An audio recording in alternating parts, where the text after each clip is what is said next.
In The End of Oak Street, Anne Hathaway and Ewan McGregor must deal with marital issues, precocious teens, angry neighbors, and, oh yeah, dinosaurs.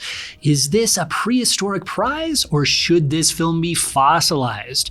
We'll get to that answer right here, and we'll give you a good sense of the movie's content problems too. And for the most detail, be sure to head over to PluggedIn.com to read our full written review. In the Jurassic Park movies, you gotta go to tropical islands to see the dinosaurs. In The End of Oak Street, the dinosaurs come to you. Well, that's not quite right. Thanks to a strange and barely explained cosmic wormhole or something, a chunk of suburban Americana is transported to the past, a past where geysers spout, giant snakes slither, and prehistoric beasts are always on the lookout for a quick, easy meal. And humans? They're like the perfect fast food because, let's face it, they're not fast enough. The Platt family already had enough problems without T-Rexes stomping through their backyard. Greg and Denise are on the verge of divorce. Their 13-year-old son Brian has been acting out, and their dog has been giving their cranky neighbor fits. But here's the thing about unexpected problems. If they're big enough and scary enough, they make all your other issues look pretty small. We'd like to say the same about the issues in The End of Oak Street. As big as the dinos are in the movie's problems give them a run for their money. First, there's what you'd expect, the violence. People are killed and sometimes eaten, and in ways that can push the movie's PG-13 rating.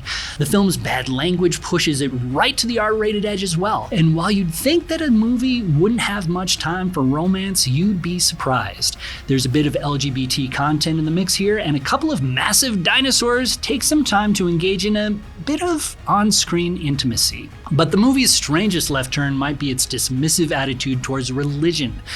Certainly, the movie simply buys into old Earth sensibilities. This neighborhood is transported millions upon millions of years into the past, but it goes well beyond that.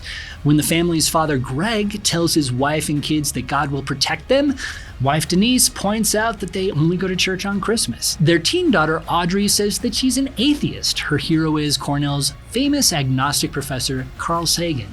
The film seems to hint that faith is naive and that we must save ourselves. Or does it? While Greg's religious musings are waved away, his optimism may mean more to the family than it lets on. And when a possible means of salvation seems to present itself, it shows up out of the blue. Is it just another weird blip in an uncaring universe, or is it a life preserver thrown by a more supernatural force? Perhaps it's up to us to decide. We find some nice messages too. In the middle of all the families running and screaming and shooting, we see plenty of love in action. Doug and Denise will do anything to protect their kids, and their own relationship seems to grow stronger under pressure. Sure, dinosaurs aren't part of most marriage therapy sessions, but it seems to work here.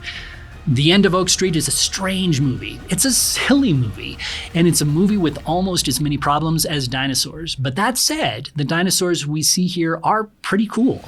And while this sure isn't a movie for families with children, its messages about family are, dynamite. Want more great Christian video reviews? Subscribe to the Plugged In channel now.